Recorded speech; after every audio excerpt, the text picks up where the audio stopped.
Welcome to the entrance scene, the D&D edition. In today's video, we're gonna conclude our discussion about my very first fictional continent.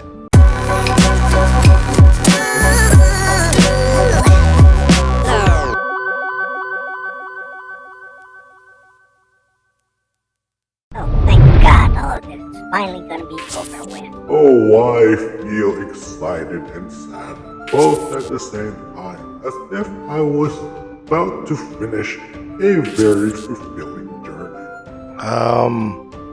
Thank you. But I wouldn't go that far with this. Anywho, from our last two videos, we talked about the cities of Pantheon, Hillside, Cliff City, Central Market, Nottingham, and the Red Light City. So without any further ado, east of the Central Market and surrounded by hot sands, you'll discover the Desert Garden.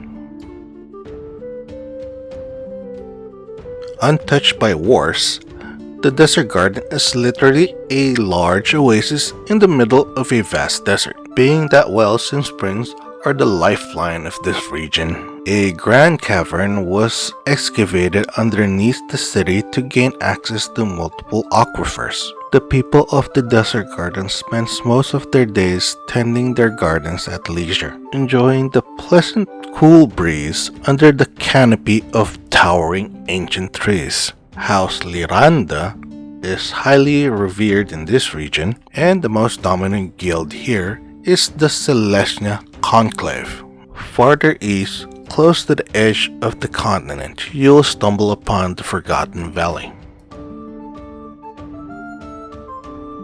The Forgotten Valley was once a large dwarven mining facility which was long abandoned before the war started. It was rediscovered during the war by refugees looking for a safe place to live. The people who have taken residence here have no desire to venture out of this valley and are very wary of newcomers. But recently, their younger generation who long for new and exciting experiences are starting to welcome outsiders with open minds. House Vadalis watches and guards this valley, and the guild that heeds their commands are the Gruul clans. South of the Forgotten Valley, you will find the Dragon's Library. The Dragon's Library stores a varied collection of ancient texts that has been gathered throughout the centuries. The information behind its walls was misused and exploited during the wars. Currently, Dragonborns appointed as librarians are tasked to fiercely guard this place to prevent the misuse of knowledge from happening once again. The population that grew by the library's doorsteps are made mostly of researchers and practitioners who are vying to gain the librarian's trust. House Jurasco facilitates the library, and the guild that most interests them is the Cynic Combine. To the west of the Dragon's Library, you will hear the loud hammering of the city of Clockworks. Innovators, inventors, and engineers who survived the last war gathered to the city of Clockworks. Loud clanks, bangs, and explosions are heard in the daytime as well as night. These odd retirees seldom rest as they strive to create newer and better ways for everyone to live happier lives.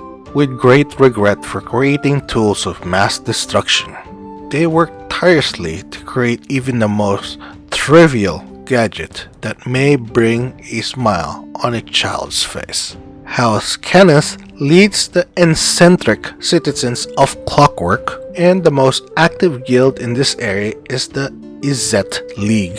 So that's all 10 surviving cities of the continent of Ebernica. Everything else in between each city is either wastelands or ruins for adventurers to discover and explore.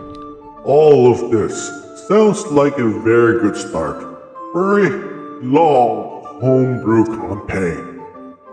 Or maybe a string of one-shots. Okay, fine, I'll give you that.